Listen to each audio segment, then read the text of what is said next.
Namaste and good morning, everyone. Let's start the class with a few mantras, not the Gita Dhyanam, but our Vedic peace prayers, which we do normally. Because it's always a good idea to start the class with some mantra where we can bring our scattered mind into a full concentration. Om Guru Brahma, Guru Vishnu, Guru Devo, Maheshwaraha, Guru Sakshat Parbrahma, Tasmai Shri Guruve Namaha, Om Bhur Bhavaswaha, Tatsavitravarenayam, Bhargo Devasya Dhimahi, Diyo Yo Naha Prachodayat, Asto Ma Sadgamya, Tamso Ma Jyotirgamya, Mrityurma Amritam Gamya. Om Sahnavavatu Sahnavunaktu Saviryam Karvavai Tejasvi Navadhitamastu Ma Vidvishavai. Om Shanti Shanti Shanti. When Rishi Patanjali talked about the afflictions, Sanskrit word for affliction is the klesh. Klesh means something very painful for us. Something which really bring our mind into the distress and the fear and the distraught. Those are the kleshas.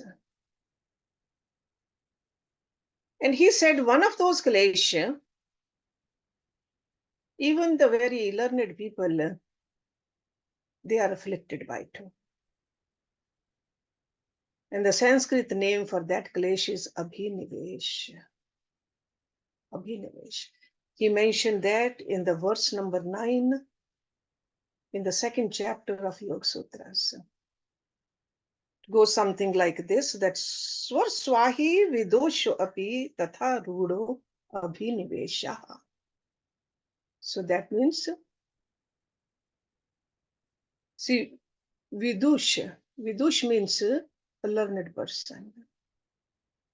Sometimes we translate that into wise. A wise person will not be afraid of death, but a learned person can. Because after learning, we got to step up to the wisdom also. And the yogis, they also say that we are the makers of our destiny. So when we are afraid of something, when we are fearful, we have created that. They tell us that if we unfold our potential and make the best use of the possibilities of life, or whatever life offers us, we are certain to live joyfully and leave the body gracefully. The body is like a rental apartment. And who's the landlord? Nature, the Prakriti. During our tenancy, we must follow the laws set by Prakriti, the nature. If we violate them, there are diseases and debilities. And this results in eviction. On the other hand, compliance with the nature's laws, including non-violence, truthfulness, compassion, non-attachment, non-possessiveness, engenders an environment in which we can live joyfully. We must always maintain this awareness that nothing in this world, including the body, is ours. That's why when we do the Vedic Havan, the Yajna, several times we recite Idam Namam, Idam Namam. This is not mine. While we live in this body, we must discover the purpose of it, purpose of life. Why did we come in this life, in this body? Attachments to the objects of the world create a deep sense of fear and insecurity at the time of death. Because throughout our life, we have continuously filled our mind with the idea that the objects of the world and the people we love are integral part of our existence. That life without them will be empty. And that's what the fear is. But we all know there comes a time when we must continue our journey without our family, friends, also possessions. At the moment, we find ourselves at a loss, and even though we know that parting is inevitable, we still attempt to hold on. We fail, and we are overwhelmed by insecurity, frustration, fear, grief, which clouds our mind field. That means the antakaran. And our train of thought will be swept away, sometimes into the darkness. And the alternative approach, where we are not fearful, where we don't get bewildered, devastated, where we can enter into the next realm peacefully. That we learn from the scriptures. When we can learn to cultivate the understanding that in this world, I own nothing. All the objects of the world are gifts from the divine, which I must use to accomplish the higher purpose of life. It's like instruments, equipments God has given it to us, including this body, mind, and intellect, and the outer objects also. They are all should be used for the higher purpose. And when the time comes, I must leave them behind without clinging to them. If we are established in this awareness, it will grant us a great sense of freedom at the time of death. Then we can leave this body gracefully. Our unconscious mind will be fully illumined. So the yogi gurus, they say that it's possible to maintain conscious control over ourselves at the time of death.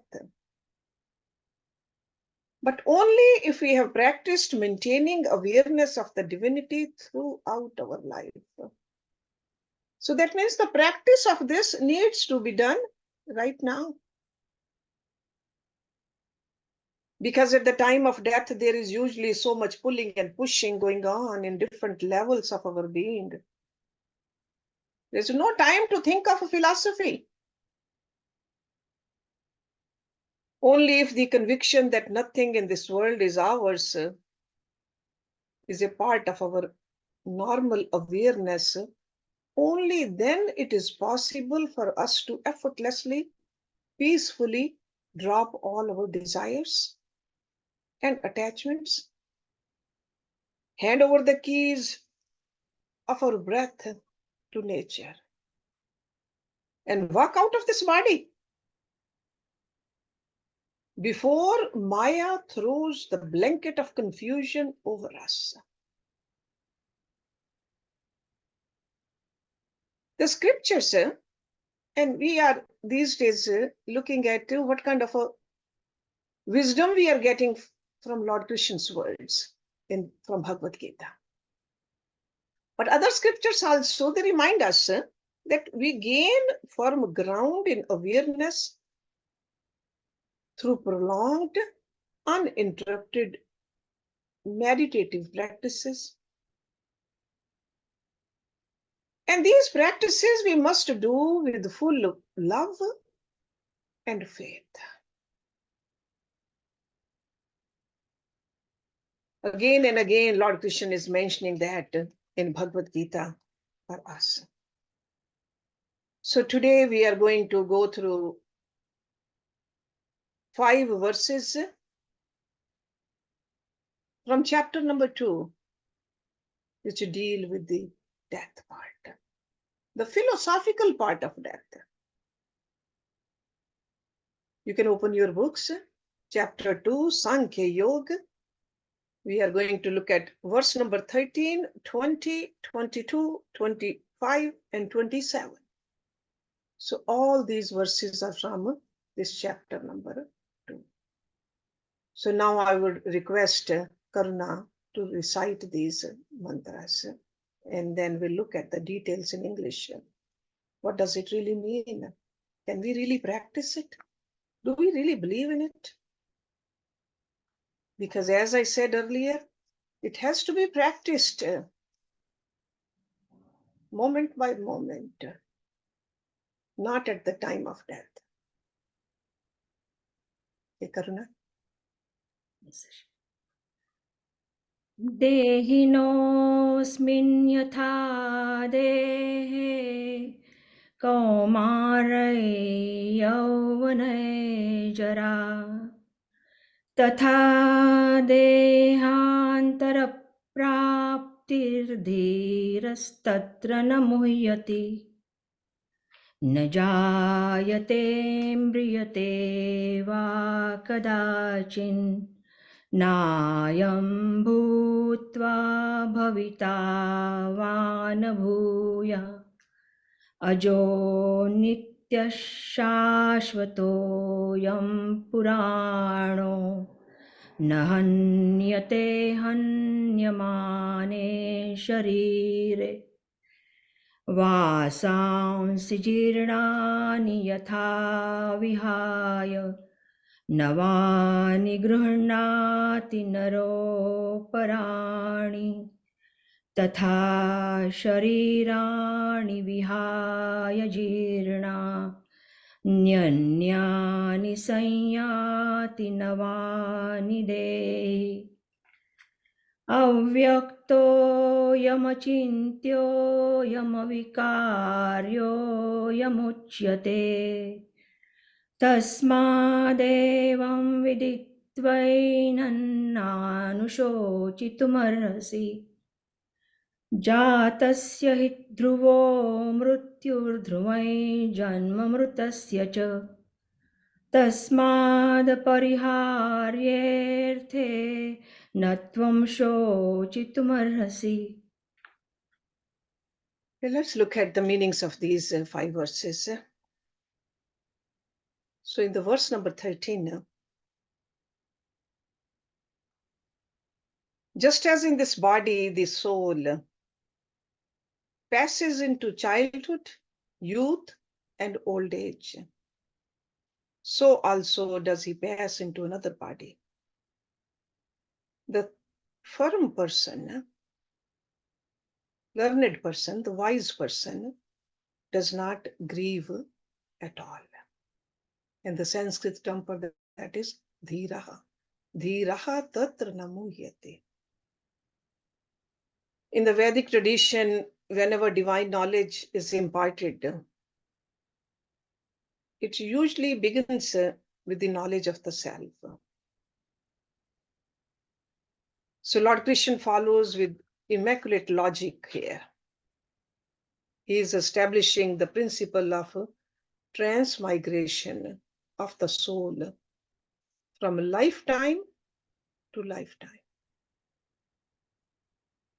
But he is bringing our attention to all the stages we go through in this lifetime: childhood, youth, old age. So he says it continues. So this is the truth behind the reincarnation theory. And death can be no more a threat to a wise person, just like we are not afraid of moving into the next stage in life. We never mourned at the death of childhood when we became youthful, because we were confident of our knowledge.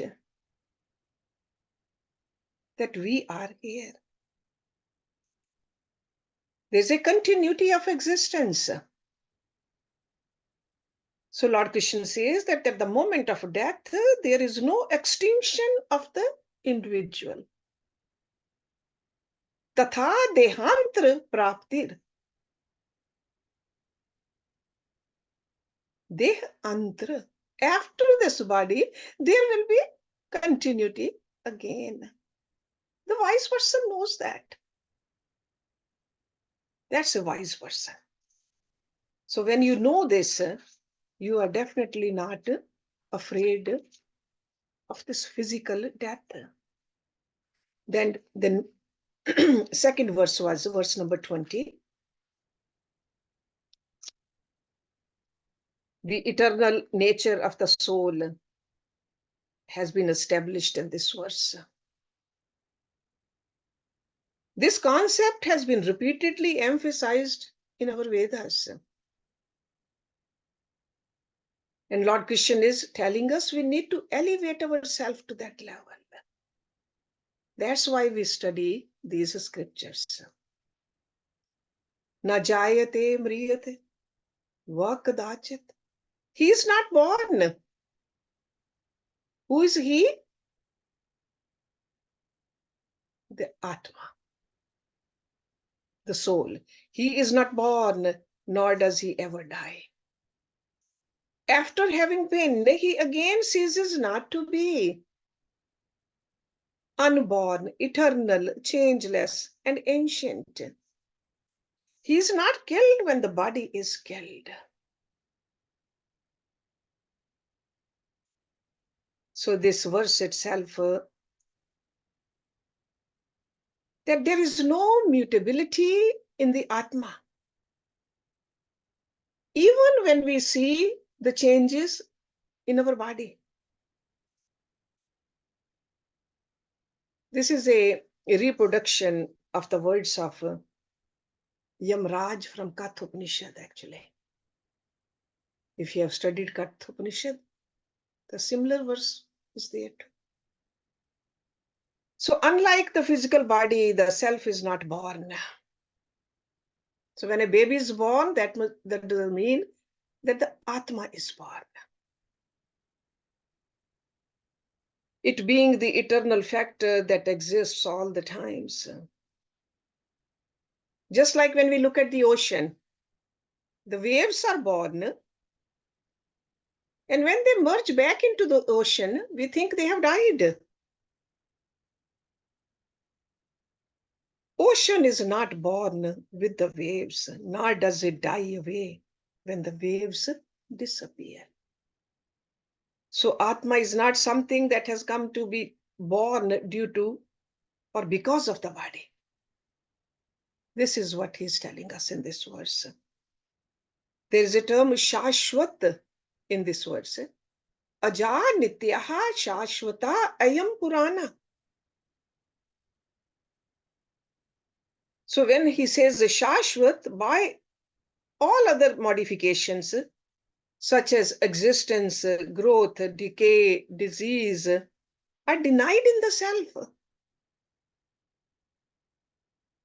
And this Lord Krishna is insisting through this verse that self cannot be killed. If you have studied Bhagavad-Gita, Arjuna was giving all these arguments that if I wage this war, I'll be killing. So that's why Lord Krishna is taking his attention to the highest level of philosophy in this chapter. Self is neither an agent nor an object of the action of slaying. So he's establishing this argument to convince Arjuna to do his duty. But we can use these verses to get rid of the fear of death for ourselves and the loved ones. That the real us can never be killed or slain.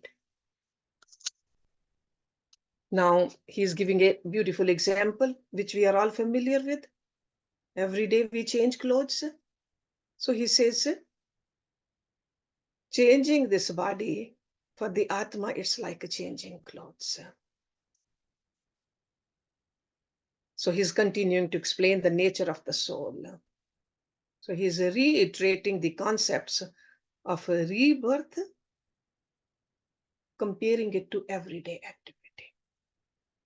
Just as a person casts off his worn out clothes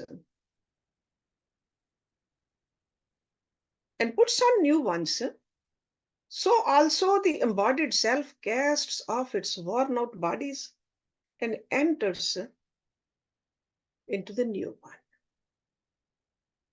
New one. This is one of the often quoted famous stanzas of Bhagavad Gita. Because it's a very striking example Lord Krishna is giving us. It really explains to us how the egocentric entity, when it's ready to leave its association with certain sets of equipments and arrogates to itself another conducive environment. So Jeev Atma, when it's leaving. So this kind of example, very easy to comprehend by most of us. So it may not be the worn out clothes, it could be dirty clothes. Or it could be some activities we do, we wear different clothes and then we change our clothes according to the convenience of the occasion.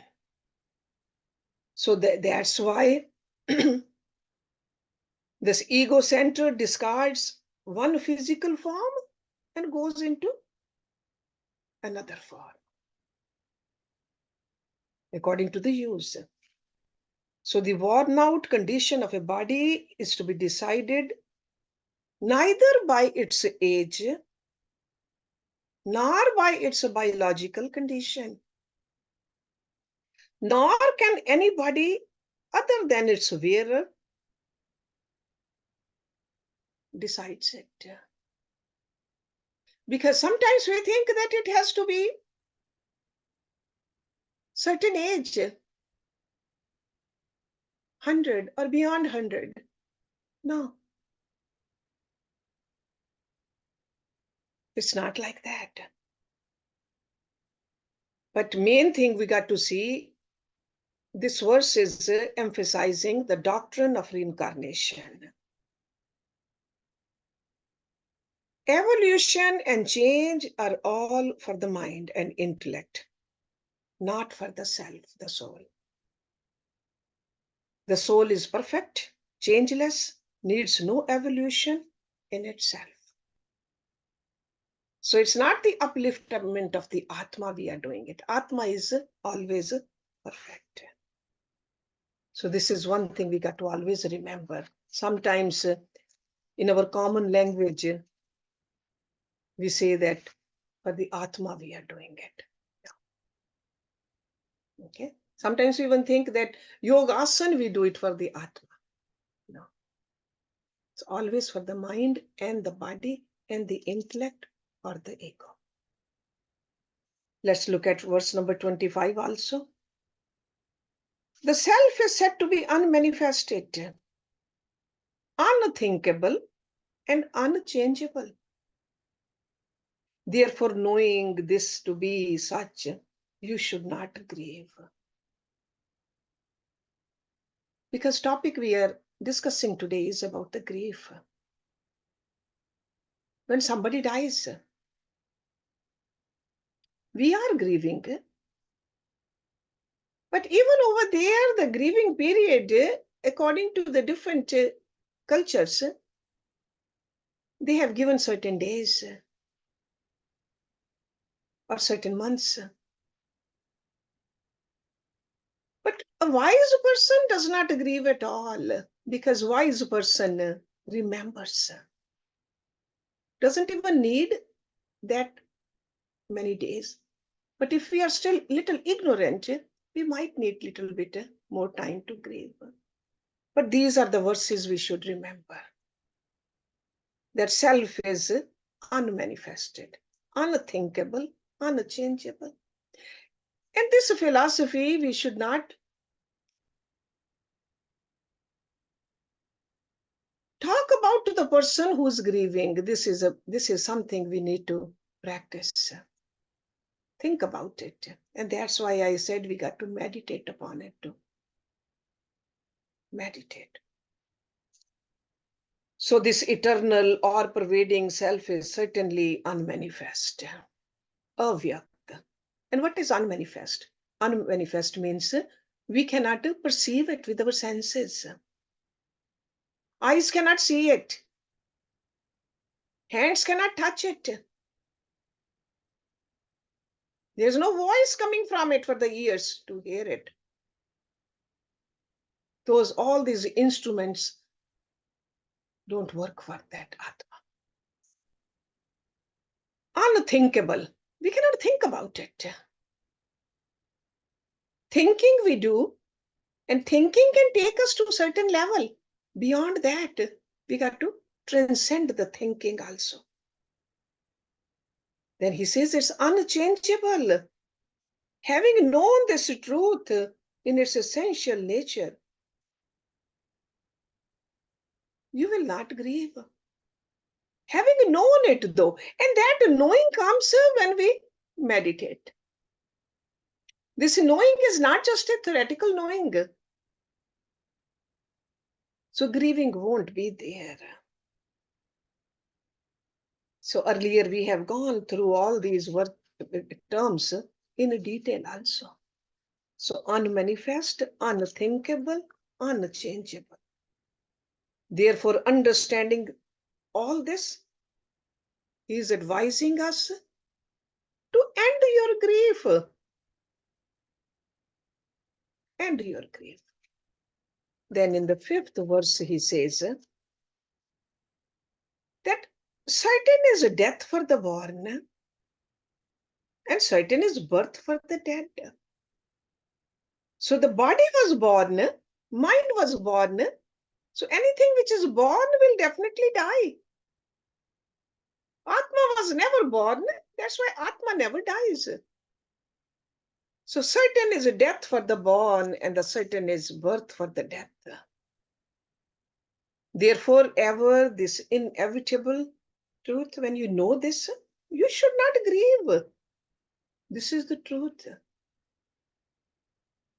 There is a popular idiom which says, as sure as death. We are all familiar with that. The most certain thing in life is that we will meet with death one day.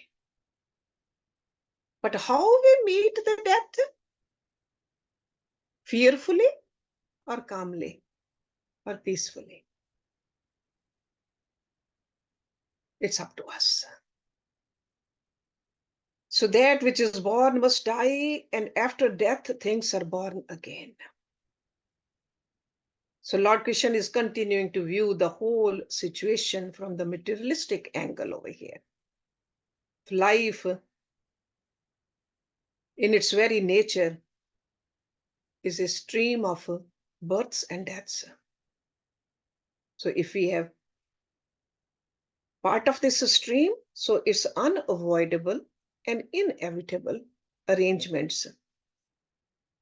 So no intelligent person should mourn about it. It's almost like standing in the sun in summer. Only an unintelligent person will moan and complain against the heat and the glare. So having come to life, to complain against the very nature of life is a delusion. So on this score also, Lord Krishna is telling us that you are ignorant and stupid if you grieve or if you complain. In Mahabharata, we have studied the whole epic over here, Mahabharata. There was a story regarding this death. We all know those 5 Pandavas, they were in exile. They were in the forest. One day they were wandering. They were extremely thirsty. They came across a well because from far away they saw some birds flying. And Yudhishthir said that there must be some water over there.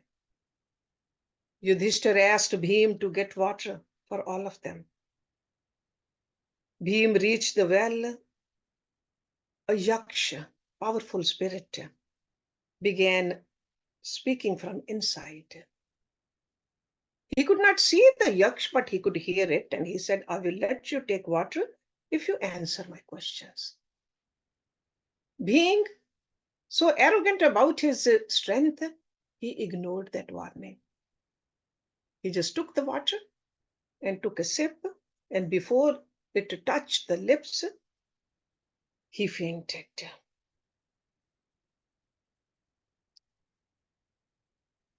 Then the other brothers also, they said, Bhim has not come back.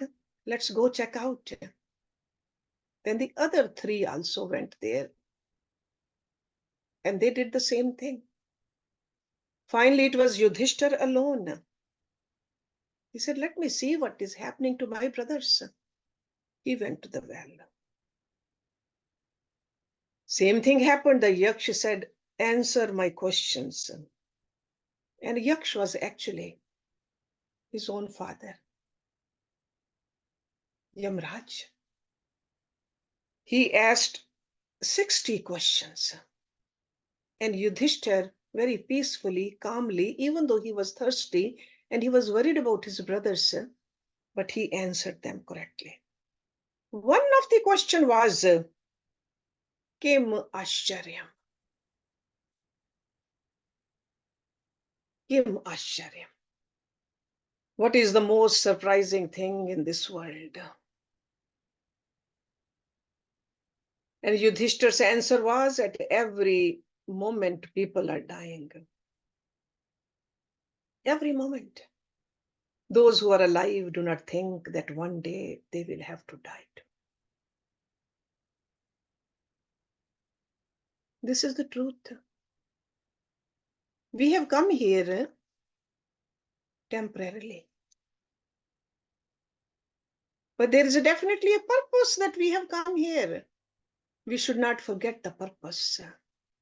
Because when we become afraid, the fear of the death, or when there is a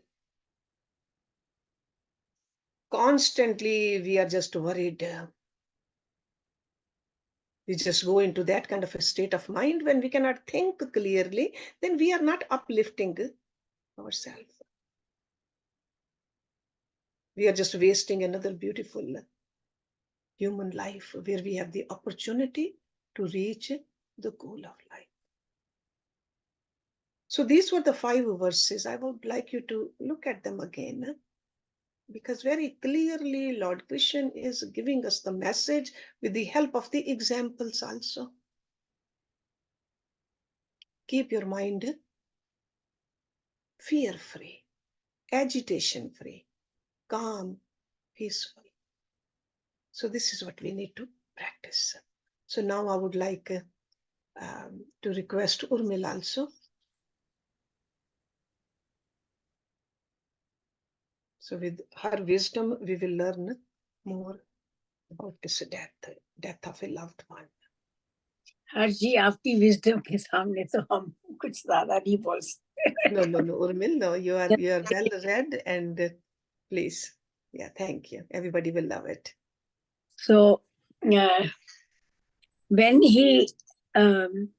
we read these few verses from 20 to 27, by and large, Lord Krishna is very clear what he is trying to say: the real and the unreal, and the self and the soul, and so many names for God, the Kshetra, the consciousness, whatever. So those are different words, and we should not get lost in them or caught up in them. let's only talk of two things, and that is the physical body and the soul. Soul includes self and the spirit and everything. So, what is soul? I mean, a simple person will say, but what is soul? Because body he can see, the soul inside he cannot see. So that ignorant person, not ignorant in the negative way, but an innocent person will say, what is soul? Well, very simply to say 5 minus 3 is equal to 2. We will understand. We put 5 more, then we take away 3, and what is left is 2. So you take the body, you take away the death part of the body, and what remains is the soul. So mathematically, arithmetically, representation of the sum total of mind, thoughts, feelings, heart, mind is part of the body and the soul. But if you take away the body that is gotten old, sick, diseased, dies, and what is left is the soul. So that's all we need to remember, that the soul is something within, and it comprises of all the thoughts that we have had over the years, and it's the mind, which is they call chit, or mental impressions that go with the soul. So to put it in a summary way, soul resides in the brain and heart, intertwined with the physical body. Soul is whole human being minus physical body. Soul is that which creates an individual personality common to the several reincarnations, carrying past mental impressions. So this, like a snowball, uh, when we make a snowman outside, we roll the snow and we make a big round base and then another body and the face. Soul is that creates an individual personality common to the several reincarnations, carrying past mental impressions. Chit. So, soul is the immaterial or spiritual part of the human being, regarded as immortal, spiritual energy, Atma, that which has given life to the physical body. Okay, it's like if I have made the snowman outside, there is no life in it. So it's just physical. So what gives our body life is our personality, our deeds, our memory, and which survives death. Physical body does not survive death, but the soul does. This Okay, so Maharji has already mentioned that some of these verses are talking of transmigration of the soul. Again, let us try to understand what is this transmigration? Where is it going? The supposed passing of the soul at death into another body is called transmigration of the soul. And so, what is transmigration? Soul, it's not that I'm getting a migration from India to America or from Mexico to America. It's the transmigration of the soul, which is nothing but the spiritual energy or the soul energy. Now, so try to remember that this body that you see the soul inside and the body outside. Reincarnation and is dominated by the belief that cycle of birth and death is based on karmas, and that decides rebirth as to where will we be born and when we will be born. And soul, about the soul, we have been given to believe, and we have to believe it. When we are made to believe, we must believe it. It passes to another human being or animal or a plant. or any other 30,000 mortal forms. So karma theory is like atonement, or you have to pay your dues, is part of nature. Everyone, even if a plant does not get the water, it pays its due, it will wilt. If we don't do our duty as prescribed, and if we don't do what we are supposed to do, we have to pay the price. And in Christian terms, they use the word atonement. Now, everybody talks about the soul. The Greeks talked about the soul. The East talks about the soul. The Egyptians, the Chinese, the Tibetans, you name it. Everybody does understand the concept of the soul. And they all agree that when the body dies, the soul transmigrates. But if the soul is not tainted by karmas, it is released from the cycle of birth and death. Very plain, very simple. 5 things we will learn today. One is the physical body, one is the soul, one is the transmigration, and karmas that impact our state of transmigration. Well, what happens to the uneducated one? Lord Krishna says the intelligent should know that they are not to grieve.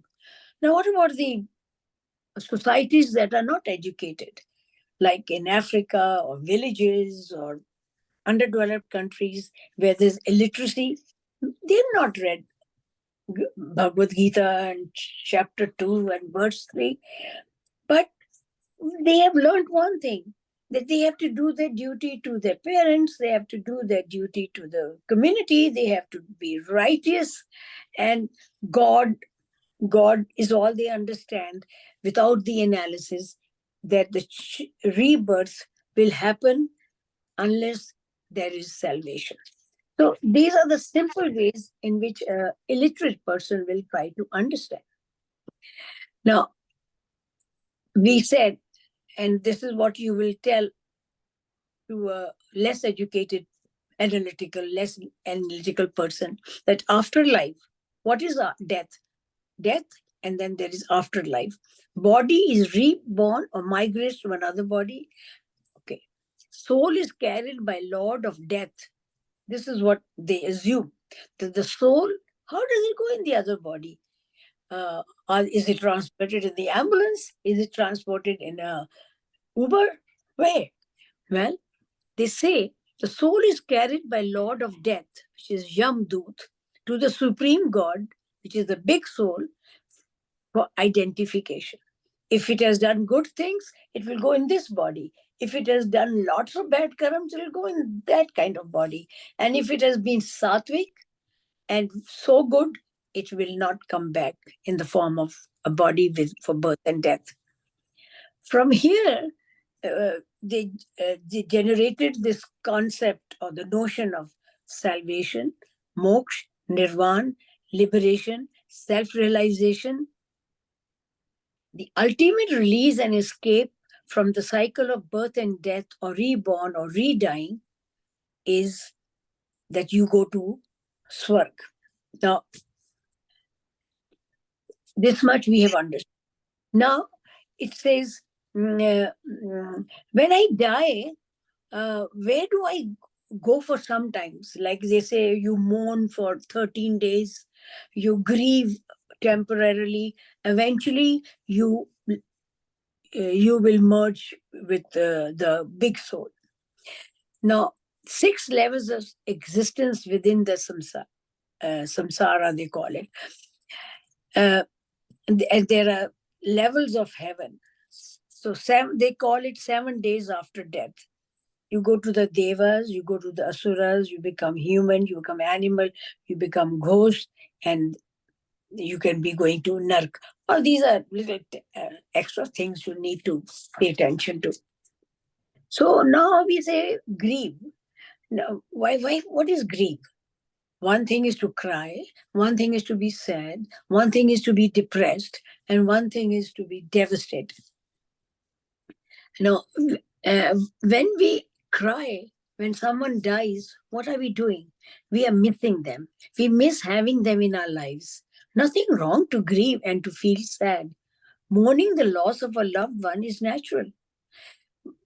With who we interacted for 50, 60 years, it's a personal loss. You missed your relationship with the deceased. That death leaves a vacuum or a hole in your life. But Lord Krishna says, Arjun, not to grieve. Death is inevitable. It is the passage of the body. Instead, try to understand the immortality of the soul. Why should know better not to grieve for dead or living?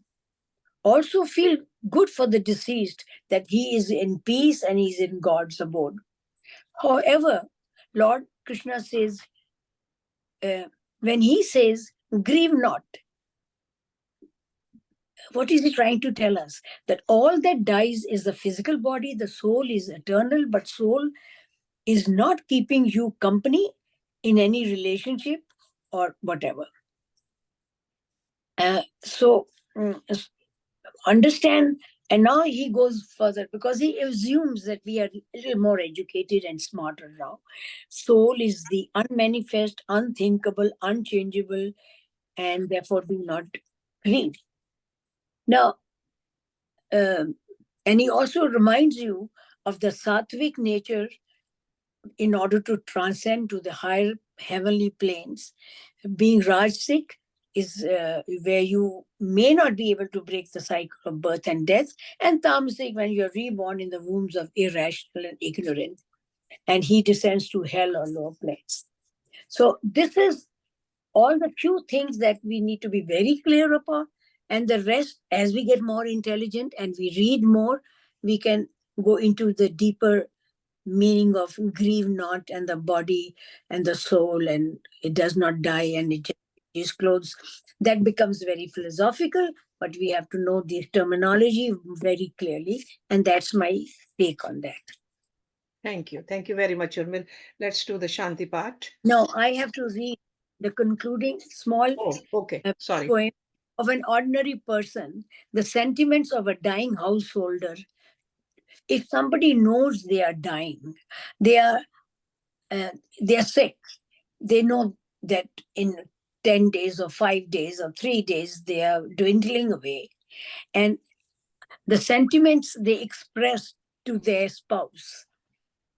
I knew that the day would come when my light on this earth shall be lost and life will take its leave in silence. Things that I longed for in vain and things that I got past are useless for me now. Now the day has dawned and the lamp that lit my dark corner is out. Summons have come. Remember, God's summons have come, and I'm ready to journey to the heavenly abode. Bid me farewell, my brothers, my family, and friends. I bow to you all and take my departure. Here I give back the keys to the door and give up all claims to my house. We were together for a long time. I received more than I could give. At this time of parting, I wish you peace, my love. Our spirit will always be united. Ah, the sky is bright and my path is luminous. I start my journey with empty hands and an expectant heart. The evening star will come out and the chariot will take me to my destination, my new home, the heavenly abode. Goodbye and farewell, my dearest, my love. Om Shanti, Shanti, Shanti. Thank you very much, Urmil. Om Purnamada Purnamidam Purnat Purnamudachyate Purnasya Purnamadai Purnameva Vishishyate Om Shanti Shanti Shanti Om.